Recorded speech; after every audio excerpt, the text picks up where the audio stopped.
দর্শক, এই মুহূর্তে রাজধানীর ইঞ্জিনিয়ার্স ইনস্টিটিউটের সামনে আছেন বিশেষ প্রতিনিধি আহমেদ সরোয়ার।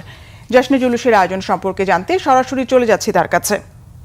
সরোয়ার, জশ্নে জুলুসের কর্মসূচি সম্পর্কে আমাদের জানান।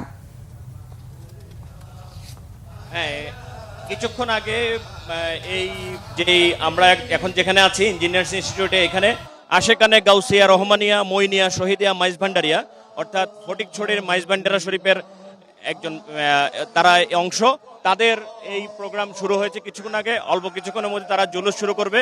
এই মুহূর্তে এই মাইজ ভান্ডার শরীফের যিনি প্রধান পৃষ্ঠপোষক শাহজাদা সৈয়দ শহীদউদ্দিন আহমদ মাইজ ভান্ডারি, তিনি মিলাদ পড়ছেন। এই মিলাদ পড়া শেষ করেই কিছুক্ষণ পরে তারা জুলুস করবেন, অর্থাৎ যেটা আমরা বাংলায় বলি শোভাযাত্রা। তারা ঢাকা শহরের বেশ কিছু অংশ ঘুরে আবার এখানে এসে আখিরি মোনাজাতের মধ্য দিয়ে এই প্রোগ্রাম শেষ করবেন বলে আমাদেরকে জানিয়েছেন।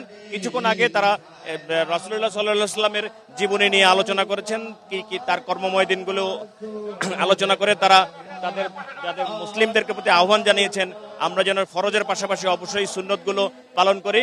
সুন্নত পালন ছেড়ে শুধু ফরজ পালন করলেই হবে না, সুন্নত যেন আমরা না ছাড়ি। এই জন্য তারা সবাইকে আহ্বান জানিয়েছেন যে সুন্নতের উপর জোর দিতে হবে, কারণ রাসূলুল্লাহ সাল্লাল্লাহু আলাইহি ওয়াসাল্লাম দুনিয়াতে এসেছেন শান্তির বার্তা নিয়ে।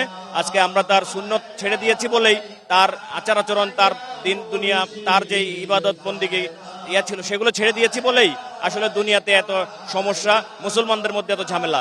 তারা সবাইকে, সকল মুসলমানদেরকে ঐক্যবদ্ধ থাকার আহ্বান জানিয়েছেন। নিজেদের মধ্যে বিভেদ থাকলেও এগুলোকে ভুলে গিয়ে নিজেদের মধ্যে ইসলামের খাতিরে ঐক্যবদ্ধ থাকার আহ্বান জানিয়েছেন। কিছুক্ষণের মধ্যেই জুলুস শুরু হবে, আপনি দেখতে পাচ্ছেন এই প্রস্তুতি নিয়ে নিয়েছেন তারা। এই ছিল আমার কাছে সর্বশেষ। সরোয়ার, আপনাকে ধন্যবাদ।